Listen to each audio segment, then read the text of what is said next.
How are we doing? There we are. It's good to see everyone this morning. Our invocation and our benediction today will be readings from a book called Voices from the Margins, which is a collection of meditations and prayers by UU people of color. Come, come, whoever you are. Come with your hurts, your imperfections, your places that feel raw and exposed. Come, come, whoever you are. Come with your strength that the world shudders to hold. Come with your wild imaginings of a better world. Come with your hopes that it seems no one wants to hear. Wanderer, worshiper, lover of leaving, we will make a place for you.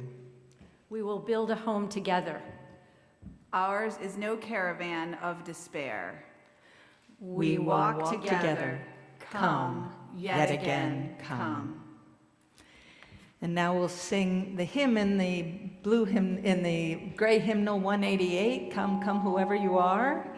It is a round, so Gijor is going to play it through once, and then we'll sing it through in unison once, and then you can play, come in whenever you want. There are numbers above that'll tell you a good time. So please rise as you are able, in body and or spirit. And Gijor will play it through once to get the melody in our heads.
Contrary to what it says in the order of worship, I am not Frank Graham, I am Dottie Pitt, and I am a member of our worship committee. If you are having trouble hearing us, please raise your hand here in the meeting house or message the chat function in Zoom so that we can fix the situation. We're so glad that you've chosen to be here this morning with us, virtually or in person. However your journey, whatever your heritage, and whomever you love, you are welcome here. Your presence here on Sunday morning enriches worship service for everyone. The sanctuary is made holy by your presence. If you are joining us for the first time, a special welcome. You will find information about First Parish in the pew rack, and one of the greeters, Brigitte, is back there, or I would be happy to answer any questions you might have. And any of us would welcome the opportunity to walk with you to coffee hour, graciously provided by Debbie and Bill Kelly. The work of living our faith is done both in and out of worship, so I call your attention to the announcements that came with your order of service. In particular, please see Mary Blanchette if you'd like that's a hard one to say, 3 free trees. All the information is right there. And I'm sad to say that this is Gijor's last day with us. He's enriched us with his improv, his jazz playing and everything, and we wish him well as he graduates from Berkeley Conservatory in the next couple of weeks. Let's give him a gracious send-off.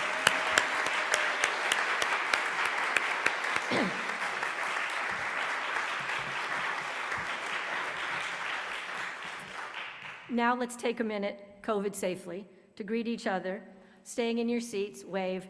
I think some of us have kind of like gone against that recently because we do like to hug each other. But there still is COVID around, and if you're on Zoom, please turn on your screens and wave to each other, chat with each other, and we'll be back in a minute.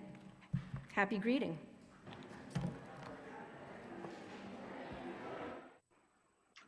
Hey, everyone. Hi, good morning. Spencer, I don't know you. Morning. Welcome. Hey, Welcome. Spencer, A membership. That's why I have to say that. That's Spencer Day. Hi, Spencer. Hey, Spencer. your audio is off, Spencer. Yeah, I know.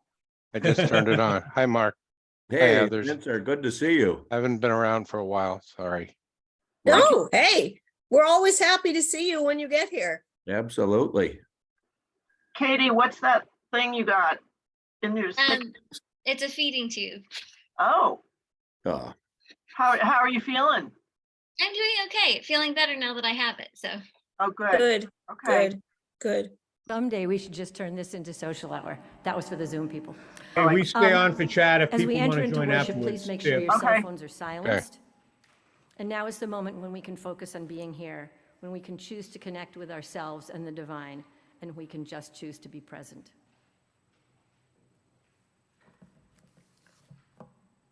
And as we proceed, I'd like to invite Matilda up to help me light the chalice.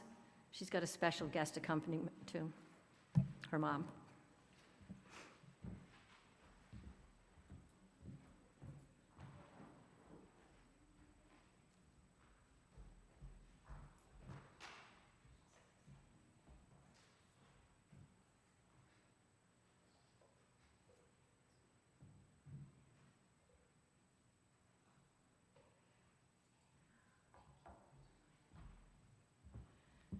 Thank you, Matilda. Flame of our faith, call us to the community of love and justice this morning and every morning. Please join me in saying the call to worship. Come, let us gather. We gather to celebrate the sacred within and among us. We come to seek spiritual growth and understanding. We strive to practice acceptance, forgiveness, and love. Come, compassion. Come, let us gather together. As I say, we're gathering this morning.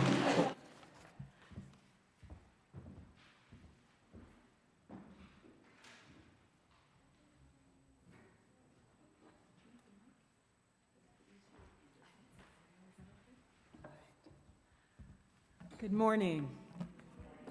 My name's Pat Neves. For those of you who don't know me, I am a co-chair of the Racial Justice Task Force Group with Ellen Barr. And I just want to say that Ellen has done some incredible work on the background of the eighth principle, and that helped me a lot today. A story this morning. A story, yay. I'm nervous as all heck because I've never done a story. But anyway, our story this morning is about how the eighth principle project came to be. And there's a lot of information in here. There's a lot of facts and things. So we had to pare it down, but it's still a lot. So I really need everybody to use their imagination. Just imagine.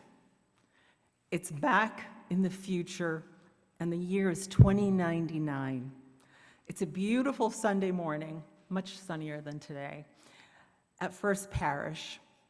The pews are bustling with all kinds of people, young, old, black, white, indigenous immigrants, people of color, people with diverse sexual identities and orientations, people with disabilities, members of all economic classes. Some are even sitting in their pews as holograms. No more Zoom. Many are giving thanks for the beloved community that they feel blessed to have. May, one of the elderly parishioners, is sharing a faith reflection on what being a UU at First Parish has meant to her and her recollection of the 8th principle. May was just 9 years old when her family first joined the church, right before the COVID pandemic of 2020. In RE, she had learned that UUs didn't have a creed, but they did have these 7 principles that you could live by to be a better person and to make the world a better place. She even learned the 7 principle song. Anybody know that? 1, each person is important. Be kind. That's it. Yes, you do know that. So she had learned that. She was quite surprised when she heard her mother talking about some UU initiative to adopt an 8th principle after attending a listening session on racism. Being only 9 at the time, May said she was more concerned about what would happen to her 7 principles song. There's going to be an 8th principle. She wanted to get to the bottom of this, and that's when her mom told her about Dr. Paula Cole Jones, a Black woman, a Black UU who had been working with UU congregations on racism for over 15 years. Dr. Jones realized, as a professional working in that field, that a person can believe they are being a good UU following the 7 principles without thinking about or dealing with racism and other forms of oppression. It became clear to Dr. Jones that it was too easy for privileged people to ignore the oppression of others, especially if they don't look like us, or if they don't live with us, or they don't work with us. In the 60s, the UUs and the UUA Church had done some very good work in fighting racism during the civil rights movement with Dr. Martin Luther King. In 1997, delegates at the UUA General Assembly voted that the UUA commit to intentionally becoming a multicultural and anti-racist institution. But May shared that by 2000, the UUA was defunding diversity initiatives and hadn't made any structural changes. And so many of our Black UU members and their families left the UUA. Dr. Jones recognized that something was missing from the 7 principles, and that they were failing us all by failing our own Black, Indigenous, people of color members. She advocated that dismantling racism began with oneself. It wasn't easy, and within our own community, and that it should be a crucial part of our spiritual practice. And she, like many UUs, knew that fighting racism was something much bigger than ourselves, and it would take time, and more importantly, it would take action. And Dr. Jones believed that as UUs, we needed something to renew our commitment to work, something to hold ourselves accountable to one another, and something to fulfill the potential of all of our 7 principles, because they are good principles, but they were missing something. So in 2013, Dr. Jones worked with another UU anti-racist activist, Bruce Pollock Johnson, and other Black activists and groups in the district and UUA to come up with the initial draft of the 8th principle, which states, "We, the member congregations of the UUA, covenant to affirm and promote journeying towards spiritual wholeness by working to build a diverse, multicultural, beloved community by our actions that accountably dismantle racism and other oppressions in ourselves and our institutions." Bruce's church adopted the principle in 2017, and soon a national grassroots movement to adopt the eighth principle was on. And the importance of Dr. Jones and Mr. Johnson, Pollock Johnson's work was further realized when it became very clear to everyone else that the inherent worth and dignity of all beings was not really happening to everyone, especially our Black, Indigenous people of color in our own congregations. So in 2017, there were all kinds of problems with the UUA. In fact, our president had to step down because they claimed that UUA was not, had actually hired white people over more qualified Latinx candidates. And then during COVID, pandemic, the murder of a Black man named George Floyd and countless other Black men, women, and children at the hands of police, captured on smartphones and shared on social media, spurred a great awakening by persons who had never been subjected to the impact of racism. She knew that she had never been subjected to that, or her family.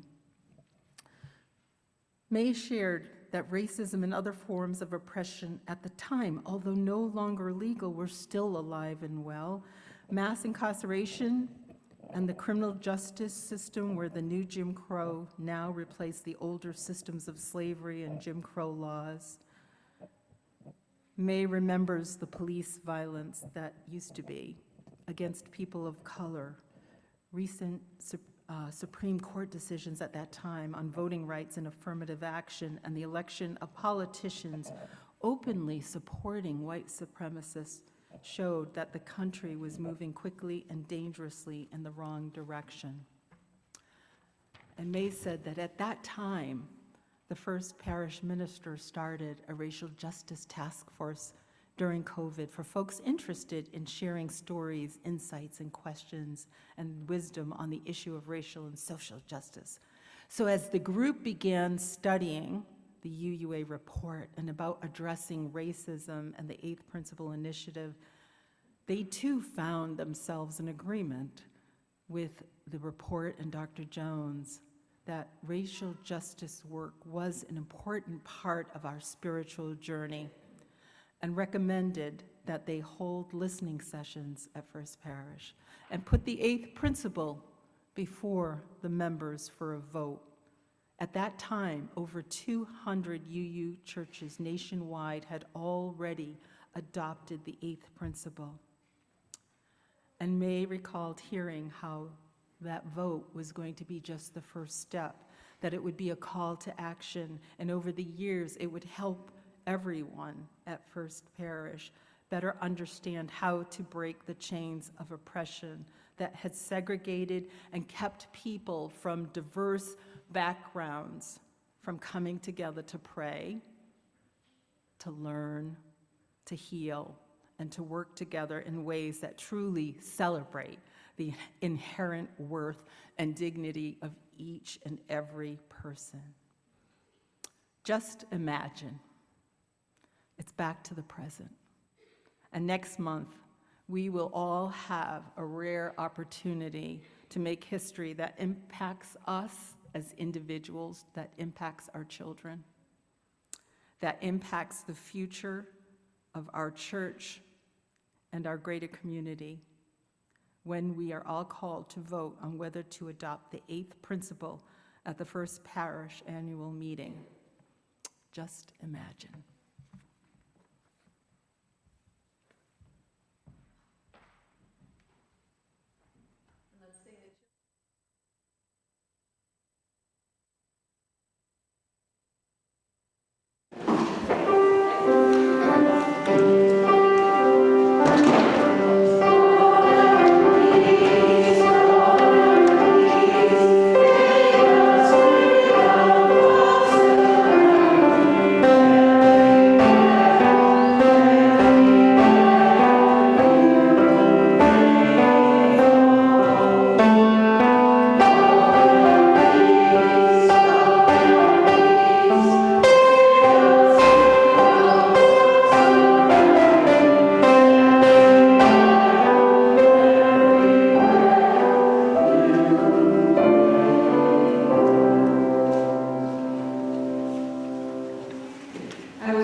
come up now and get ready so that when we have a time of stillness together, it will be brought out beautifully by our wonderful musicians.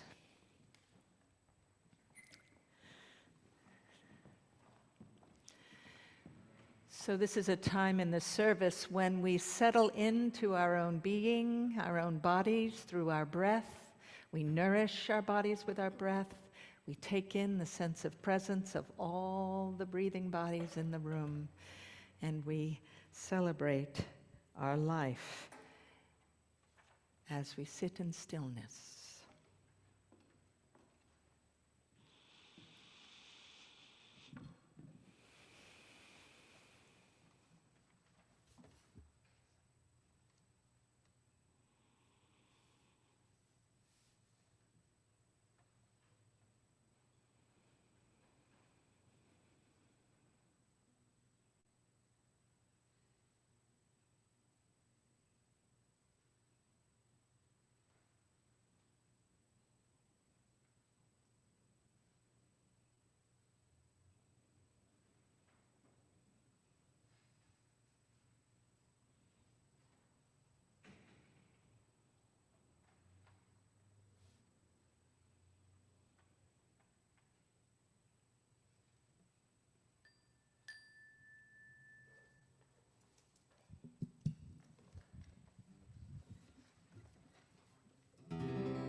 Gather round, people, wherever you roam, and admit that the waters around you have grown, and accept it that soon you'll be drenched to the bone. If your time to you is worth saving, then you better start swimming or you'll sink. For the times they are a-changing.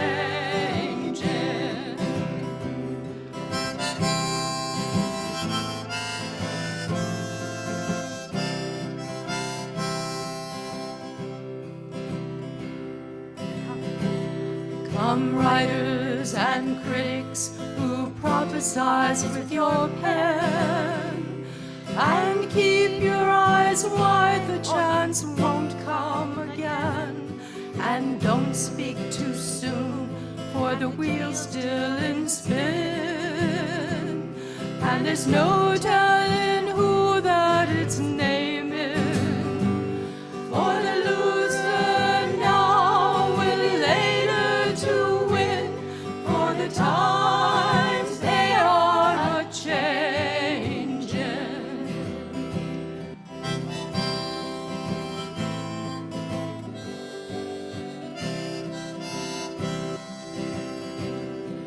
Senators, congressmen, please heed the call.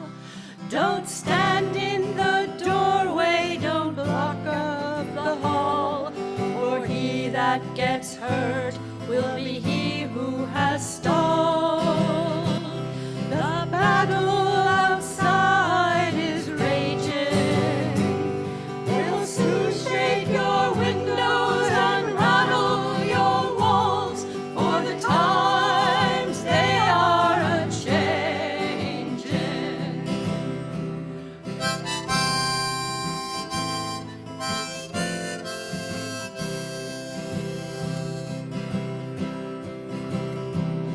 Come mothers and fathers all over the land, and don't criticize what you can't understand. Your sons and your daughters are beyond your command. Your old road is rapidly aging, so get out of the new one if you can't lend your hand, for the time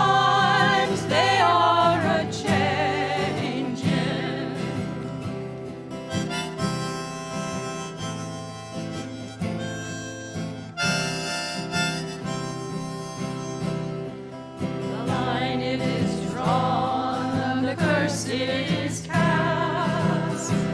The slow one now will later be fast, as the present now will later be past. The order is rapidly faded, and the first one now will later be last, for the times they are a-changing.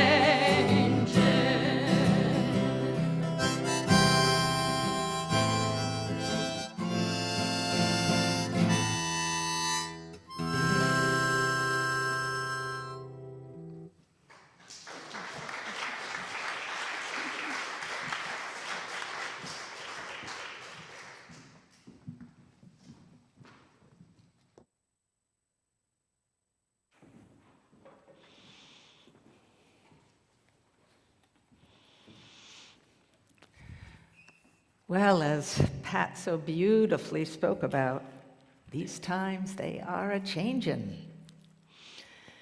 And we are a congregation that is poised for adaptation, for innovation. So today we're doing something a little bit different this morning. We're going to give each other the opportunity to share some deliberations that have been going on in the listening circles around the eighth principle. And in your order of worship, as you probably have already noticed, the eighth principle is written up there that Pat had read to you. And I want to tell all my beloved UUs that no wordsmithing is not a part of this, that this principle stands as it is written by Black Unitarian Universalists and folk of color. So 3 of the primary, and all of y'all in Zoom, Katie is going to help with a deliberation as well later, so that you're not going to be left out of this, but I'll explain that in a minute. So 3 of the most prominent questions are listed in the order of worship, and one of them is, which was asked, denominationally by many people, don't our 7 principles already speak to what the 8th principle is talking about? And Pat helped us see a little bit why the 8th principle was brought up. The 7 principles were adopted in 1984, which is about 39 years ago.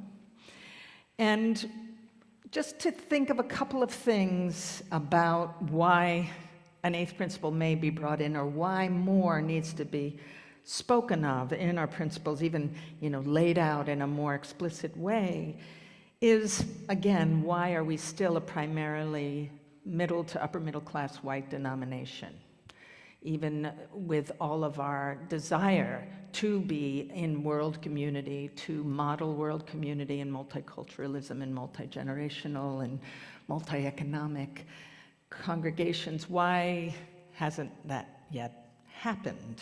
And it's not a shame question, it's a curiosity question, that something maybe needs to shift. That's I'm offering that up.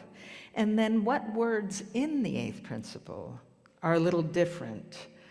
Words like beloved and accountability and oppression and racism.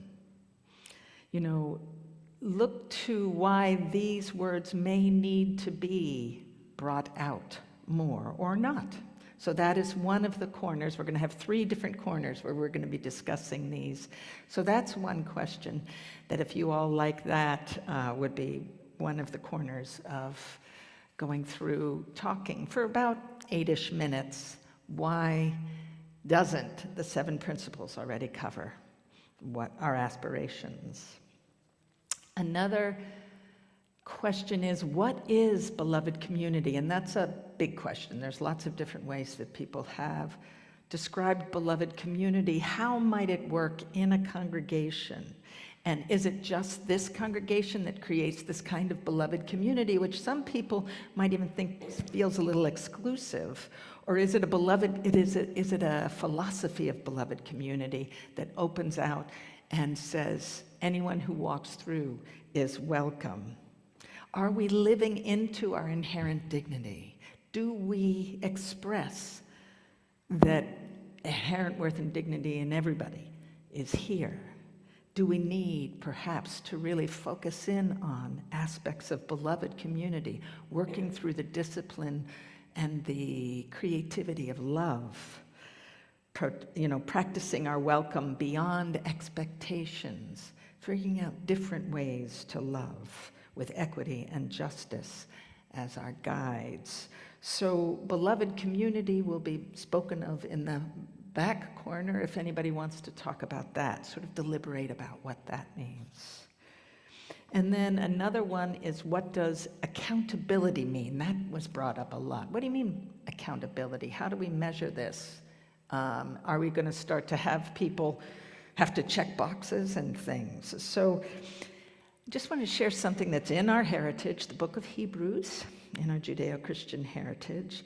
Faith is more than belief. It is putting our belief into action, not by what we say, but by what we do. And one other phrase that is often said in Unitarian Universalist history is deeds, not creeds. So how does accountability speak to that? For a while, I think it was in the late 60s, early 70s, there was a joke that was going around, and if you were arrested as a Unitarian Universalist, what evidence would you have? So, what evidence do we have that we're Unitarian Universalist? So for folk on Zoom, for folk on Zoom, if you can together figure out which question you might want to talk about and deliberate and share wisdom around, whether it's, doesn't the seventh principle already speak to the eighth principle? What is beloved community? Or what does accountability mean, and how would we live that out? So you all will choose that with Katie. And now I'm going to ask those of you here, and I don't know if there's anyone who really doesn't want to stand up. We have chairs everywhere, but is there anyone that doesn't feel comfortable getting out of their pews? Okay, so anybody who wants to, don't move until talking about the seventh principles is here with Deb Alsabai. Back here is Beloved Community with Elise Henricks and Jim May. And over here is Accountability with Ellen Barr. And I'm going to give you all, once you get 8 minutes, to do some deliberation together. And if you're not sure, we're not trying to answer these questions, we're just talking about them with curiosity. There's no real answer. We've got, as Pat pointed out, it was in 2090 before we got anywhere. So, give yourselves room. Again, 7 principles, beloved community, accountability.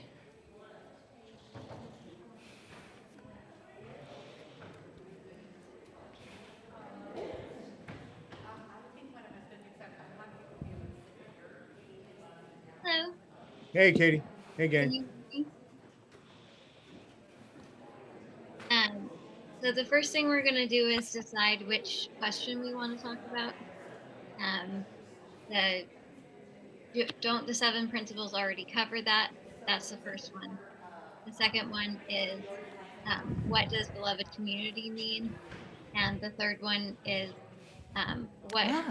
what is accountability, and what comes next? So do any of those questions, do people feel like they're leaning towards one of those questions to talk about? Well, let's do the first one. Of course, I have memorized my 7 principles, but I have them up on my iPad just to look at it. And briefly, I think on the surface, principle 1, principle 2, inherent worth and dignity of every person, justice, equity, compassion, and human. You think that would encompass it.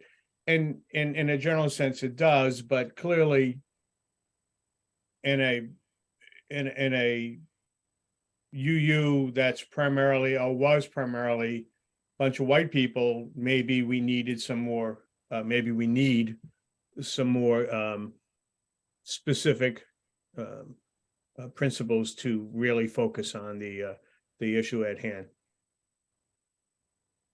I don't disagree that it's a really important and serious consideration I acknowledge institutional racism and racism of all types. I guess it seems like a clumsy way to me to deal with this particular issue. It would seem that if we lack specificity and explicitness in the earlier principles, we might include some language there. I just sort of feel like, well, then is there going to be a ninth principle for trans people and a 10th principle for gay people and so on and so forth.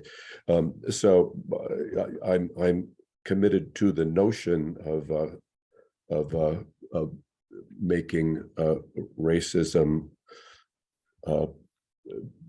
an acknowledged enemy of churches of our background and pursuit, but I'm just sort of wonder about the approach. And is one question that you're thinking of, like, why don't we rewrite the first couple of principles if we want? That would seem more, I don't know, graceful to me, but. Yeah, good point. Sorry, I was gonna say, I hear what you're saying. I'll tell you what my take on it is. I think about this a lot, actually, because in my office at Harvard Divinity School, we've been working all year reading the Harvard Report on Slavery through the Diversity, Inclusion, and Belonging office. And one of the things that I think is that, and I think about this at Harvard as I think about this for UUA, is I feel like doing this is sort of the least we can do. I mean, it doesn't, and I also say this as someone that goes to General Assembly and votes on things at General Assembly, is it's not like the world is going to shift. But that said, I do feel like there is something so extraordinarily profound about making this, I mean, I support the 8th principle only because I want to see us move it forward. And this does seem like, and I don't feel like this is going to change. Honestly, I don't think it's going to make other people come to our church, but I do feel like if we can get enough churches to adopt it, then maybe the UUA as a whole will adopt it. And that feels like a bigger shift. Does that make sense? And I think about that at Harvard too. It's like, I want to see, I want to see big stuff happen at Harvard, not because not because we're everything, but because it affects the rest of, if you're seen as a leader, then making a statement can be big, if that makes sense. I see this a little bit like in 2020 when people started putting Black Lives Matter signs in their lawn. Like, as a gesture, a sign by itself isn't particularly useful to anyone. But I think by, at least in my mind, by putting that out there, I was reminded of it, that that's one of my values that I'm trying to embody in my life. And so I saw it as, yes, it's just a sign, but it was a visual reminder that that's something that's important to keep working on. And I see this as that too. Like, this isn't the ending for it. It's more like this is the beginning to keep reminding us that that's something that we as a congregation should be prioritizing. I'm okay. I think I agree with you that, I think it's just focus, definitely needed focus for UUs, obviously a lot more for other people probably too. But Mark does have a point. I'm looking at climate change is probably the most critical issue we're facing over anything, and nothing else matters when climate change is in full, when it comes down fully. Nothing else is really not going to matter, or you're not going to be able to do anything. So our 7th principle talks about that. So in general, I'm okay with the 8th principle. I would vote for it. I think it's like you said, Katie, it's a start. It's just the start. Everyone's emphasized that it's just the start. But I think we all need to probably do better in all the principles. You know what I mean? I can speak for myself. I know I need to do a lot better in all the existing principles. But I'm okay with adding another one just to emphasize the point. So Liz wanted to say something. Yes, I would just like to say that I really feel like doing this whole 8th principle thing is the talk. we can talk the talk, but we're not walking the talk. And it occurred to me when we had our traditional annual, let's go to the Congregational church, why aren't we inviting someone from a Black church to come lead our, to come and visit? Why aren't we going to a church? Why aren't we trying to integrate? I mean, we could really do something to walk the talk, but we don't. We just talk the talk. So that's kind of how I feel about it. I do agree with Mark. Rewriting the 7 principles would make sense. I don't mind having 8 principles though, because I like the number 8. It's the infinity sign, so that makes me feel good. But 7 is considered a lucky number. So, numbers are numbers. But let's get beyond talking about the 8th principle. Let's walk. That's all I gotta say. Good I point. think people, I think Pat and other people and Lisa all really emphasize the 8th principle as a first step. I know. I just right. No, but I do think they were clear on that, that it is a first step. I just get tired of waiting. And I think a lot of this, Okay, I know that was not much time, but it's just a little bit of There you go. a Well, anyway, tease. good If you all discussion. could, we're going to have you stay in your groups just for a little longer. you guys. Oh, we can And stay a little longer. Katie, we figured out a way to hear you, which is great. So when I come over there, we'll be able to hear you. Okay, so are we ready? Just for a little, and this is just a little bit. This is just a piece to help, a seed. These are seeds to help us deliberate more. Here we go with Debbie. Good morning. Our question in this corner was, isn't this principle already covered in our 7 principles? Lots of good conversation came out of this. Some of the points were action, not words. Wasn't sure about the story. People had heard the story, and before they came into church today, they were thinking like our 7 principles do it, but then hearing the story kind of switched them, made them think things a little bit differently. Need incentive, easy to say with everyone. Let me see. I'm sorry, guys. I don't have my glasses on. I can't see. Yeah, do you want to? Yeah. She can't read my writing, sorry. Talked about that having words, that it needed sense, and feel free to chime in. It's easy to say the principles, but until everyone is actually experiencing them, it's not enough. And there is evidence that 7 principles doesn't seem to be enough. And the song, we did the song, yes, we did it here. And some people carry lists, some people have wallet cards. The 7 principle to remind us what they even are. It's easy to put in practice when you see the words. It's very clear that we need to update the 7 principles. Look around. It impacts everyone. We're all racist. Struggled for a while on text, but 8th principle has a call to action for accountability that seems to be missing. Do your own research. We're all in different places about the principles. Charity, doing for others, we do a lot. Immigration, incarceration, climate, indigenous, based on justice, based on looking outside, not just insular.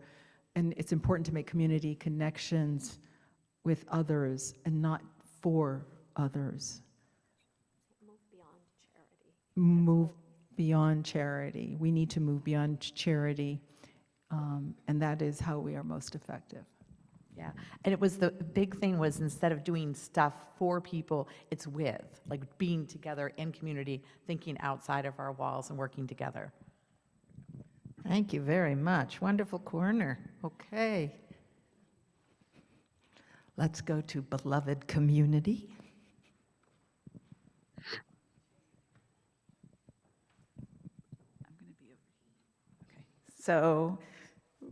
So I'm over here with the beloved community. I'm in the beloved community over here.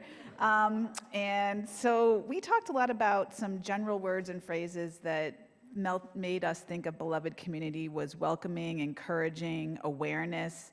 We talked about eye contact, being actively caring, making new friends. We made a new friend in our corner. Acceptance and listening. And we talked about a little bit what was the original definition of beloved community that came from Martin Luther King, which involved a global vision in which all people can share the wealth of the earth. Poverty, hunger, and homelessness will not be tolerated because international standards of human decency will not allow it. So we talked a little bit about that, and our sort of bullet points of what we feel beloved community should be is, number one is a place of welcoming to all. Secondly was working on ourselves, our micro community, our one-to-one interactions, all the way up to the larger world, and so on all levels. And thirdly was using the tools that we already have and things we've already worked on, like our social environmental justice group and courageous conversations and many tools that we have already to just expand those and increase our community. Anything else? Did I cover it? Okay. Nicely done, thank you. And accountability, Ellen. Well, we talked about the systems of oppression that have been set up to reproduce, and we must recognize that we need to take steps against these. We need to ask questions and look at the institutional racism. For example, there was talk about the fact that African Americans did not receive GI benefits after World War II, and how that's affected the discrepancy between where people are at today.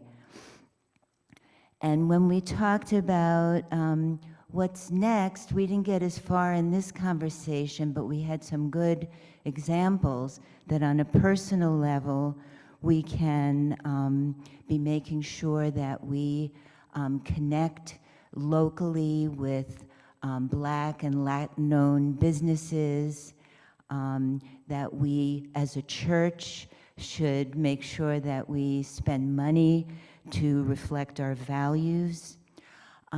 We also talked about the importance of paying attention to what's happening in our legislature, because there are bills that either take a step forward toward anti-oppression and racism that we need to support and advocate for, or bills that do the opposite, that set us back, and we need to protest. I was starting to say something about what's going on right here in Milton, that the select board in Milton had appointed a Justice and Equity for All commission. Our esteemed Reverend Lisa was a member of that, and they created a report on the diversity and equity in our town services. This is a very important report that we need to review. It talks about our town, our police, our schools, and it's not a very good evaluation of where we are in terms of justice. But what can we do? Can we look at that report and focus on a particular area that we want to decide to advocate for? So the conversation is beginning. We realize voting for this eighth principle is not an end point, it's a beginning point, and that once we do, the conversations are going to begin, and we will be sure to take more concrete toward our value, more concrete steps toward our values. Thank you. Thank you, Ellen. And one more corner, and then we'll sing back. We'll just hang out with your corners, with your new and old friends. Katie, do you have a report from the Zoom room? Yes, so we chose the first question, talking about don't the 7 principles already encompass the eighth principle? And our group, we all agreed that that we agree with the spirit of the principle, but there was some question as to whether the first and second principles about inherent worth and dignity would already encompass the principle, and a question of if we add this 8th principle, would we would there be maybe later on some additional principles added? Like, would other groups want to more specifically talk about other forms of oppression and things that we also think are important? And then a few people were in favor of it and thought this is really the least that we can do. We agreed that it's a symbol, kind of like putting a Black Lives Matter sign in your lawn, like that's something to remind you of your values, but it's just a first step. And then there was some talk about that we talk the talk, but we want to walk the talk, and that we really want to be taking action and seeing this as an urgent issue that needs to be prioritized. So I think that's pretty much what our group talked about. Thank you. My mic. Connor. Yep, thank you. Good, wonderful, thank you. Thank you, wonderful, wonderful discernment from all corners of our congregation, of our community. So why don't we go back to our seats and we'll just sing a cappella, Come, Come, wherever you are. Whoever you are. Come, come, whoever you are, wander, worship, lover of evening, ours is no caravan of despair. Come, yet again come, come, come, whoever you are, wander, worship, lover of evening, ours is no caravan of despair. Come, yet again come. Let's gather our hearts in the spirit of prayer.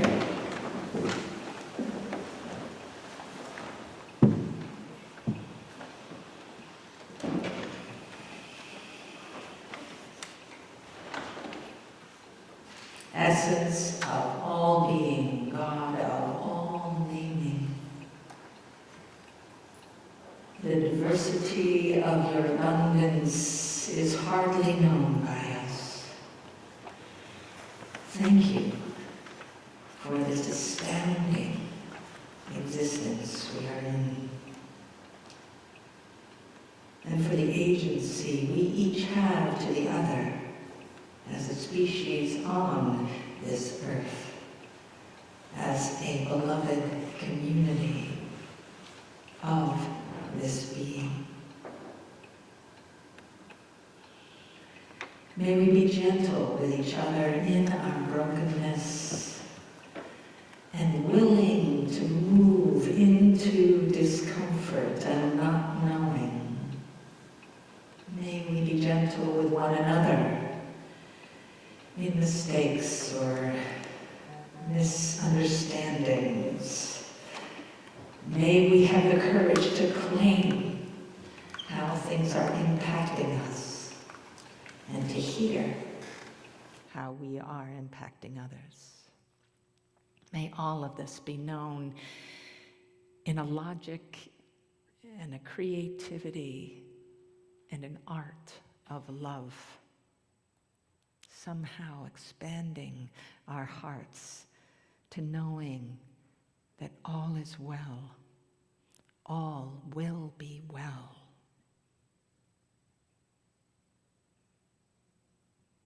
and for all the prayers lifted up but unspoken. Let us hold them in love.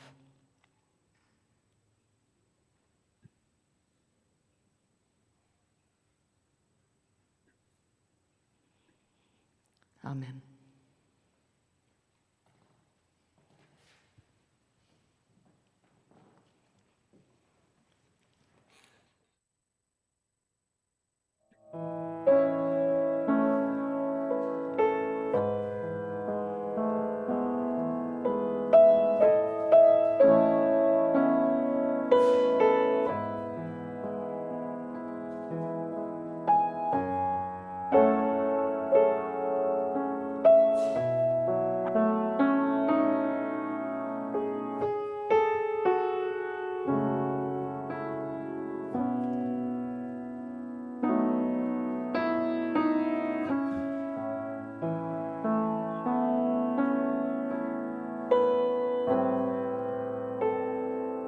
Brain injury, cognitive impairment, and behavioral disorder.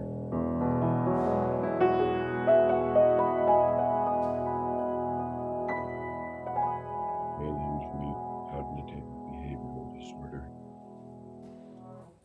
Nicotine abuse.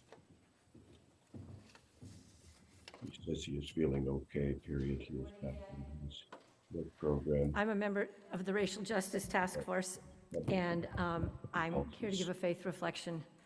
My journey toward racial justice growth began around my childhood dining room table. My family's dining room table. I was an only child until I was almost 11. So there was mostly like just my parents and I discussing things. And I was a teenager during the conflicts and challenges of the 1960s. Eating dinner with a dad who owned his own business and was an Eisenhower Republican. Need I say more? Years later, Chris and I married and moved to the suburbs and were enjoying a suburban existence, had a family, and I really didn't think much more about the issues of equity we now confront until my teaching career took me to Milton Academy. Milton provided me with many opportunities to examine my thinking about privilege, wealth, how we welcome others, quote unquote, into the rarefied community of Milton Academy, as well as how to learn from and be with folks who brought very different personal experiences to the table. Two experiences stand out for me in terms of how I got to where I am now. First, there was a group of faculty that participated in SEED, which stands for Seeking Educational Equity and Diversity. And for those of you who know Andrea Geiling in this congregation, she was actually one of the SEED leaders. This was a national project designed to build skills in cultural competency. We met monthly to discuss a book each month that addressed issues of race, gender, and equity. A big eye-opener for me was that experience. Second, a group of faculty members and parents met for dinner each month to discuss issues of race and gender in the lower school where I taught. Again, a huge eye-opener for me as I confronted people who challenged my beliefs about equity and justice. Both of these experiences contributed mightily to my understanding of issues of inclusion and equity and how I applied them or wasn't applying them to my daily life. Professionally, my career took me from Milton Academy to the Randolph Public Schools, a school community comprising mostly students of color. I was so grateful for the equity discernment work I had done at Milton Academy, as that type of work was sorely lacking when I arrived in Randolph. And my growth served me well as I dealt with students, parents, and colleagues, challenging and sometimes their beliefs, as well as impacting my own. It was then that I shifted my understanding about privilege from equality to equity. I can picture a cartoon that one of my superintendents posted that showed 3 children of varying heights, a 3-year-old, a 5-year-old, and maybe a 10-year-old standing at a fence. And the fence was like this high. And he said, this is equality. They're all standing on the same ground. Equity is that the little one gets to stand on a big box, the middle one gets to stand on a middle-sized box, and the taller one doesn't need a box to stand on. That's a vision that has stuck with me for a long time. I have come to the conclusion that it is not just about feeling good and about putting Black Lives Matter sign on my front lawn, or in my case, in my window. It requires a shift in the way I interact with life on a daily basis. How can I contribute to making my small world more equitable? How can I put myself in others' shoes, in their neighborhoods, in their workplaces, in their businesses, to inform my understanding of how my actions affect the community around me? These are questions I ask myself on a regular basis, and I believe these are questions we should be asking ourselves, and in my corner, we were doing that, as we work toward the adoption of the 8th principle. How will I be able to live my life closer to the intentions of the 8th principle? Where will I shop? Where will I eat? Where will I walk? Where will I purchase a cell phone, or any of the other things that we all do on a daily basis? No, full disclosure, this is an advertisement. One way to get started on this work is right around the corner, the Louis D. Brown Peace Institute Mother's Day March for Peace.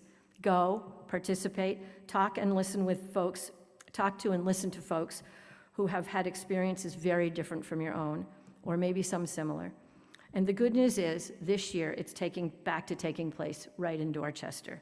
So you probably can be finished walking in time to get back here to Milton for church.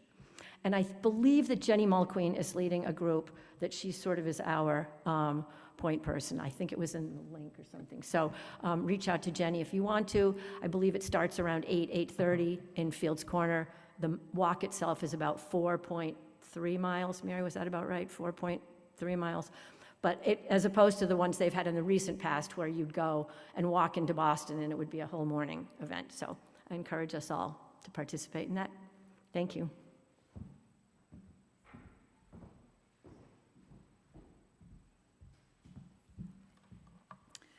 Today's offering is dedicated to the services and ministry of First Parish. You can follow the instructions that are printed in the order of worship or shown on the Zoom screen, and you can also deposit cash or check in the front, on the collection plate in the front or on the side. If you're proud of this church, become its advocate. If you care about its future, share our message. We welcome all to build a just and healthy world with faith, love, and compassion. Please support our faith community by giving as generously as you can.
May these gifts be transformed into strength for this faith community, into comfort, food, and shelter for those in need, and may we be transformed by generosity. Let's sing hymn number 323 in the Great Compass Circle.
Could I please ask the members of the Racial Justice Task Force to come up?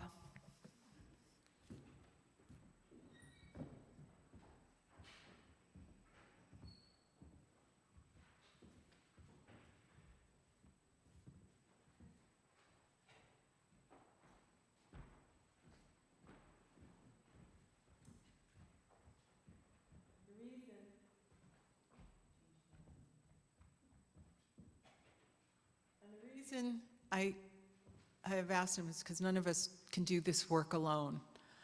And this group has been meeting for a very long time, along with Katie Vey, who's been able to join us as much as she can. And if you have any questions about the Eighth Principle Project and what this means to you, what this means to your children, to your families, please seek out any one of us or Reverend Lisa. This is called Prayer for Living Intention, Joseph M. Cherry. If we have any hope of transforming the world and changing ourselves, we must be bold enough to step into our discomfort, brave enough to be clumsy there, loving enough to forgive ourselves and others. May we, as a people of faith, be granted the strength to be so bold, so brave, and so loving. Go in peace.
Hi, Katie.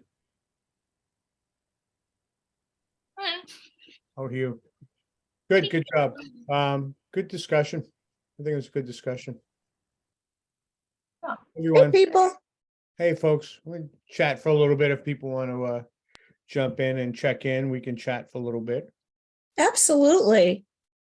Hey, hey, Mark, are you still on? I don't know if Mark's still on. I am. I think you have your wife has a new career as busking in Harvard Square, I think. She can put the bucket out and start doing some gigs out there with that harmonica and stuff. Oh, that's Patricia. Yeah. Yeah. She just took it up this week. Yeah. Really? Seriously? Yeah. She might have played it sometime. She had to go out and buy a harmonica. Wow. Wow. Did So you anyway. also hear the music today? Because I couldn't hear it at all. Oh, I could hear it. Yeah, no, it sounded good. Sounded good. It was great. Then something's going on for me. Okay, thank you for confirming that. Can you hear me? I Yep. hear you. Welcome. Hi, how's it going? How's it going? Good. This is Tyler here, Spencer Day's son. Hey, Tyler. Good to Dad, see you. Lovely. He's muted. Great to see you. Where do you hail You from? want to unmute yourself? I'm from Seven Cottage Place here in Milton, Oh, nice. Massachusetts. Welcome. Yeah. At the How's same your place as brother? my dad at the moment. He is doing well, actually. Good. Glad to hear that. Yeah. We once spent some time in San Diego together, as I recall. Yeah, exactly. A long time ago. That's Um, Henry. Yeah, You so wanna- I'd said in a chat, maybe not everybody saw it, but I wanted to tell people who know Lynn Stack and Andrew Maloney that Lynn's dad died yesterday at Oh, home Oh. in North Attleboro. So Oh, no. that's why you didn't hear from either of them today, I guess. Sorry to hear that. Yeah. That's bad. Thanks for letting us know. Sure. Yeah, Lisa, hopefully Revelise will send out a notice on that. Hey, guys, I want to jump in and welcome our folks down there now. And I'm sorry, I forget your name. I know our piano player is his last day today. Yeah. Yeah, and so you're his mom, right? I am. I Yeah, am. you're his proud mom, I guess, and he's graduating pretty soon. When's graduation at Berkeley? Yes, he's graduating. When is graduation? It's the 13th of May. Oh, Saturday, good. 13th of May. Nice. Who is the guest? Very You good. know who the guest person at the commencement is this year? They usually have a guest I do musician. not know. Yeah, they usually have someone.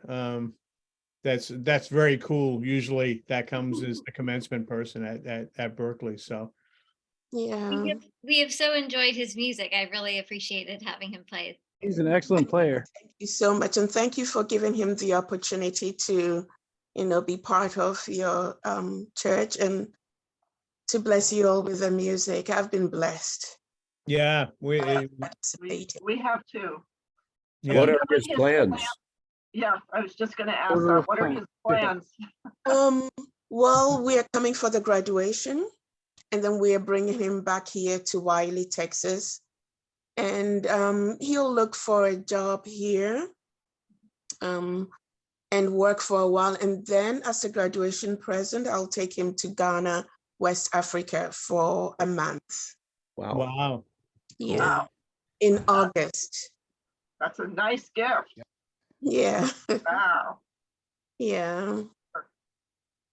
Yeah, we have family there, so he'll be able to meet more of his, cousins and aunties, and then you'll see what the country is like. The last time he was there, he was 4 years old.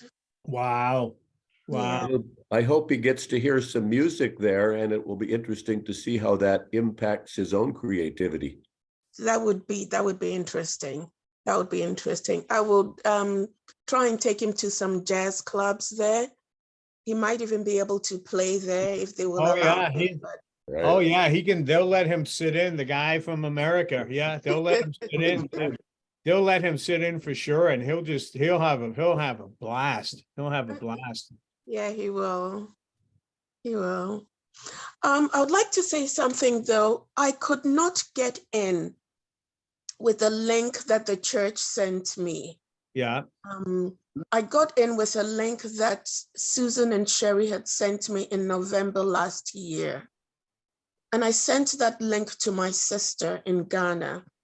And I tried several times to get in on my computer with the link that the church sent me and the link that Susan and Sherry sent me, and I wasn't able to. And so I gave up, sent a text to my sister in Ghana, West Africa, and apologized to her for sending her a link that would not work. And she told me, no, she got in. So I was like, what? You got in and I haven't been able to get in. And so then I tried my phone and I was able to get in with my phone, which is what I'm using now, with the link that Sherry and Susan gave me last year in November, not with the link that the church gave me this morning. Okay. Then I tried my computer again and I was able to get in still with the link that Sherry and Susan sent me. So I'm just thinking there might be some other frustrated people who were not able to get in with the link that the church would have sent. Do you have all his, I don't know, folks on chat, I think these are recorded, the services are recorded. Yes, they're archived, so. Do you have all his performances when he was playing at church? I have looked it up before and I saw them. Oh, good. Yeah, that's nice. That's nice for you to be able to see it and share with the relatives, his That's right. performance. That's Good. right. Very cool. Good. Awesome. Well, thanks again. And we'll miss his performance and his style of playing, but I'm sure he's going to have a great time in Ghana when he goes. He will. Bon voyage. I wish I could say it in the appropriate language. Bon voyage will do. I speak some French. Right. Well, thank you. All right. I have to head out. Good to see you all. All right, Yeah. so Mark. All right. Anyone else want to, if you guys can check in, or just anyone wants to check in while we're on?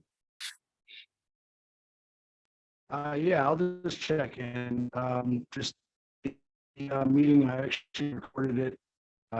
37 minutes of the first half of the sermon today, in case anyone missed anything. I can distribute it if you want.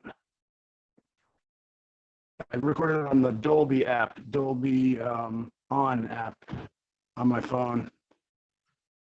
So, All right, yeah, you're cutting out a little bit. You're freezing and cutting out a little bit. Oh, sorry about that. Yeah, I don't know, Zoom, I'm just getting used to. So, Okay. yeah, so I'm trying to do some audio recording. So I do have a copy of the sermon from today. Oh, good. And I'll be getting it on, I use an app, Dolby On.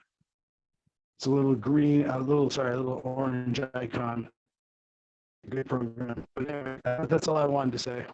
Okay. I'll move on to the person. Yeah. Yeah, you came out of the rain, huh? Yeah. Oh, yeah. Yeah, I know, it's a crappy day. Not a nice day today. That's all right. It looks like Liz is sitting out there. I don't know. Liz, is that a background or are you out in the rain? Behind me is Lower Guile Field that the town wants to put an artificial turf. It wants to put, spend $2.4 million to put artificial turf here.